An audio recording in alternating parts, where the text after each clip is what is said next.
So this chapter 7 is essentially about entropy, and the specific things that we'll cover in this chapter would be clauses inequality.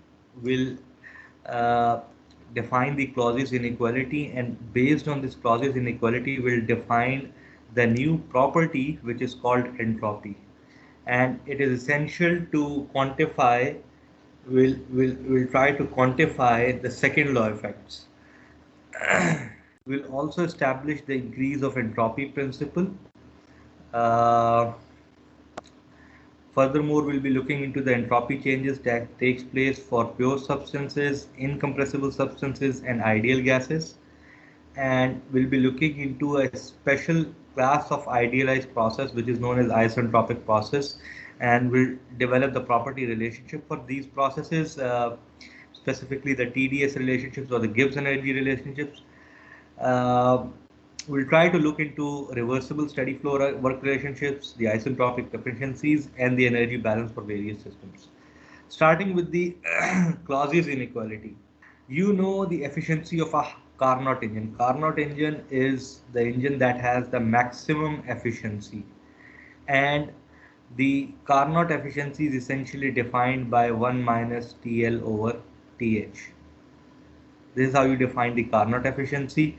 Thermal efficiency is essentially defined by work net out over QH, or you could also define it as QH minus QL over QH, or this could also be written as 1 minus QL over QH. Now, if your engine is having the maximum efficiency, which is that of Carnot efficiency, so your thermal efficiency would essentially be equal to the Carnot efficiency. That means that work net over QH would be equal to 1 minus TL over TH, or in other words, you could say that 1 minus QL over QH would essentially be equal to 1 minus TL over TH. Is this point clear to you? Yes, sir. All right. Now, if I if I see, I can cancel out this one. This minus sign would cancel out. I can bring TL to this side and similarly QH to this side. This means I would have QL over TL e equals to QH over TH. Is it clear? Is this understandable? Yes, Yes, sir. sir. All right. When we are talking about this reversible heat engine, which is a Carnot heat engine, QL over TL, basically both of them are referring to the low temperature reservoir. It is the interaction of heat with the low temperature reservoir. And when we are talking about QH over TH, it is essentially the interaction of heat with regards to high temperature reservoir. So far, is this thing clear? Come on, as my Uh, GG. sir, QH will be converted into QNet and QL. Just tell me what are the heat interactions that are taking place, specifically, individually. First one, QH coming from the reservoir, which is at TH. Clear? Yes, sir. The second interaction is QL that is moving out at a temperature which is TL. Clear? Yes, sir. Is there any other heat interaction taking place for this one cycle when I'm talking about one cycle? No, sir. All right. Now, if I want to add up all the interactions, add up all the heat interactions that are taking place at their respective temperatures for one cycle. So can I write it as this QH over TH minus QL over TL? Can I write it in this form? This is the expression. Yes, sir. So it means that all the heat interactions QH over TH minus QL over TL, these are the heat interactions taking place at the respective temperatures. If I look at this expression or this expression, I can write it in this way for a reversible cycle. QH over TH minus QL over TL is equal to 0. Clear? Is this understandable? Yes, sir. Yes, sir. Or if I want to get rid of the signs and I want to write a generic expression, I can write it in this way, that the for a cycle, this symbol represents cycle, the integral or the addition of heats with regards to their respective temperatures is essentially equal to 0. Is it clear? Is this point clear to you?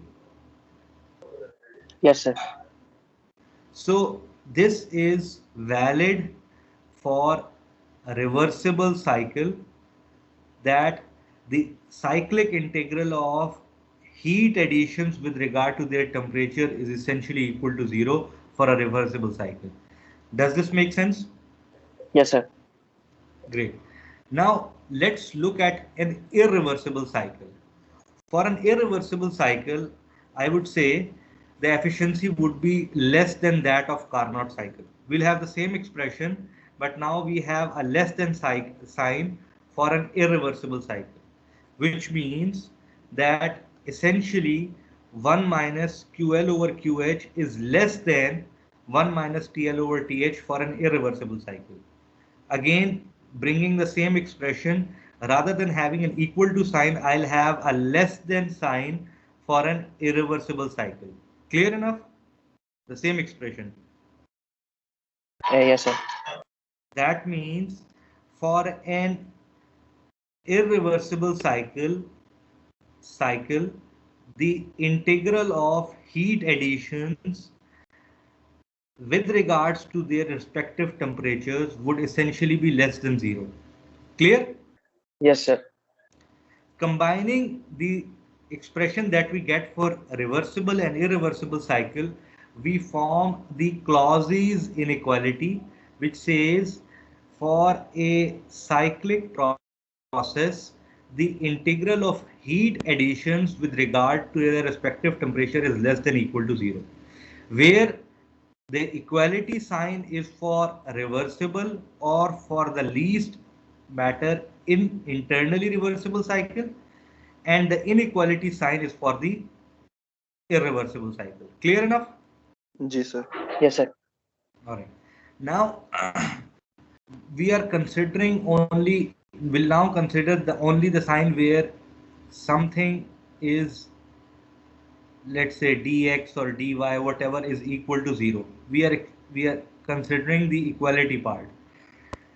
Now let's say I have two states. One is where I have volume V1, other is where I have volume V2. Volume is a state function, is it or not? Volume Yes, is a sir. state function. Let's say if I go from 1 to 2 and then I come back from 2 to 1. So I have completed a whole cycle. For this whole cycle, the change in volume would be what? 0, sir. 0. Which means that whenever we have the cyclic integral of any change equal to 0 or anything equal to 0, any expression within cyclic integral is equal to 0, that expression is essentially a state function, or it's a property, like volume is a property. Clear enough? Yes, sir. This essentially means that del q over t, when it is equal to 0, this expression basically represents some change in property or change in a state function. Clear enough? Is this point clear to you? Yes, sir. All right. Just like I said that dv cyclic integral is equal to 0, so volume is a property. A quantity whose cyclic integral is 0 is a property, for example volume. Just like that, the del Q over T for a reversible or internally reversible process is equal to 0, cyclic integral of this thing. So we define this thing with change in entropy, and entropy is basically defined as a property. So entropy is a property, and del Q over T for an internally reversible process is defining change in entropy. Clear enough? Is this clear? Yes, sir. All right. Now remember that when we are talking about ds, we means S2 minus S1. The change, we are not focused about how we got from 1 to 2. We are only focused about S2 and S1, the values at these two states, and we are expressing ds as the change in the values of S2 and S1. Anyways, so the entropy change of a pure substance can be obtained by making it go through an internally reversible process and then using the equation below that we have seen in the last slide. But this ds is expressed as S2 minus S1. But you need to have, in order to integrate, you need to have a relationship between heat and temperature, which is often not available. Therefore, the tabulated values are used to find the entropy at any state. For instance, if you look at water, which is a pure substance, you can find the properties for entropy under the entropy column for specific uh, states. States are being defined by two independent properties. One could be temperature, the other could be pressure. These two could define your state, and you could find the specific value for that state. What is the entropy value for that state for a pure substance? Now let us look at an cycle, one part of the cycle, this cycle where it goes from 1 to 2 and 2 to 1. The second half of the cycle, while it's coming back, is known that it's an internally reversible process. This is known to me, that it's an internally reversible process. Path 1 to 2, it is not yet known whether it is reversible or irreversible. In such a case, if I have to express the this expression for the cycle, I can say that 1 to 2, going from 1 to 2, del Q over T is there, but internally reversible is not written. That means I am not sure whether it is reversible or not. But for 2 to 1, I know it's an internally reversible process, and I have written internally reversible. And the summation for both the cycles is essentially less than equal to 0. Is it clear so far? Yes, sir. All right. Now, since it's an internally reversible process, can I represent the process 2 to 1 as ds or S1 minus S2? Can I represent it with this expression? Yes, sir. S1, this is S1, this is S2. So S1 minus S2. I can represent this expression as S1 minus S2. So far clear? Yes, The sir. second expression. All right. Now, if I take these two on the other hand side, I would essentially have S2 minus S1 is greater than equal to integral of 1 to 2 del Q over T. Clear enough? Yes, sir. All right. Let's suppose that S2 minus S1 is representing what? Change in entropy as I go from 2 to 1, 1 to 2. As I go from 1 to 2, S2 minus S1 is represented by this expression. Clear? Yes, sir. Now, let's say if this process is a reversible process. So this expression would change how? S2 minus S1 should be equal to 1 to 2 del Q over T internally reversible process. Clear? Yes, sir. But if it is not a reversible process, that means S2 minus S1, the change in entropy for the process should be greater than this expression. Clear?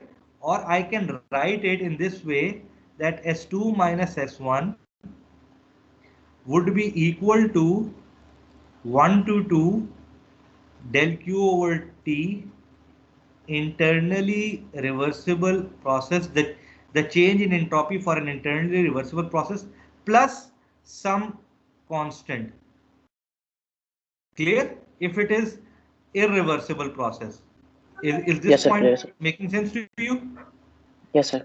Which essentially means that for an irreversible process, the change in entropy is some value greater than the change in entropy for a reversible process.